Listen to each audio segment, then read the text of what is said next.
புதிதாக வருவோர் எல்லாம் திமுகவை ஒழிப்பேன் என்று சொல்வதாகவும் அதனை பற்றி திமுகவினர் கவலைப்பட தேவையில்லை எனவும் அமைச்சர் அன்பில் மகேஷ் பொய்யாமொழி தெரிவித்துள்ளார்.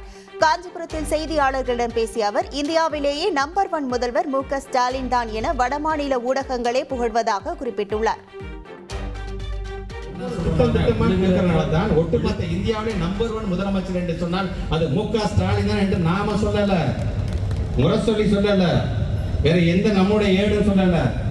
ஒன்றியத்தில் இருக்கின்ற வடநாட்டை சார்ந்திருக்கின்ற ஒரு பத்திரிகையை சொல்லுகிறது என்கிற பெருமை நமக்கு உண்டு. நீங்க மறந்துடாதீங்க. நீங்க நம்மை பொறுத்தவரைக்கும் நம்ம விமர்சனங்கள் செய்வது யாராக இருந்தாலும் பேரறிஞர் அண்ணா சொல்ற மாதிரி தான், விழுகிறக்கள் விழுந்த இடத்திலே மூழ்கி போக நதி தன் பாட்டுக்கு போயிட்டு இருந்துச்சு. அந்த மாதிரி நம்ம பாட்டு போயிட்டே இருக்கோம்.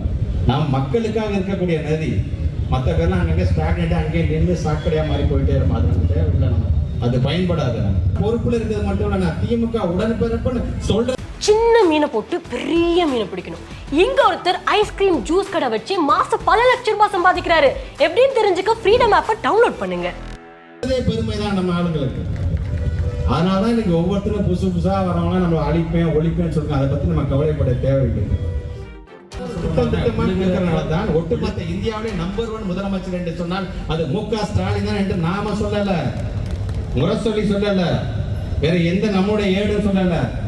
ஒன்றியத்தில் இருக்கின்ற வடநாட்டை சார்ந்திருக்கின்ற ஒரு பத்திரிகையை சொல்லுகிறது என்கிற பெருமை நமக்கு உண்டு. நீங்க மறந்துடாதீங்க. நீங்க நம்மை பொறுத்தவரைக்கும் நம்ம விமர்சனங்கள் செய்வது யாராக இருந்தாலும் பேரறிஞர் அண்ணா சொல்ற மாதிரி தான், விழுகிறக்கள் விழுந்த இடத்திலே மூழ்கி போக நதி தன் பாட்டுக்கு போயிட்டு இருந்துச்சு. அந்த மாதிரி நம்ம பாட்டு போயிட்டே இருக்கோம். நம்ம மக்களுக்காக இருக்கக்கூடிய நதி. மற்ற பேர்லாம் அங்கங்கே ஸ்டாக்னேட்டாக அங்கேயே நின்று சாக்கடையாக மாறி போயிட்டே இருக்கும். அது நமக்கு தேவையில்லை. நம்ம அது பயன்படாது. நம்ம பொறுப்புல இருக்கிறது மட்டும் இல்ல, திமுக உடன்பிறப்புன்னு சொல்றதே பெருமை தான் நம்ம ஆளுங்களுக்கு. அதனாலதான் இன்னைக்கு ஒவ்வொருத்தரும் புதுசா வரவங்க நம்ம அழிப்பேன் ஒழிப்பேன்னு சொல்லுங்க. அதை பத்தி நம்ம கவலைப்பட தேவையில்லை.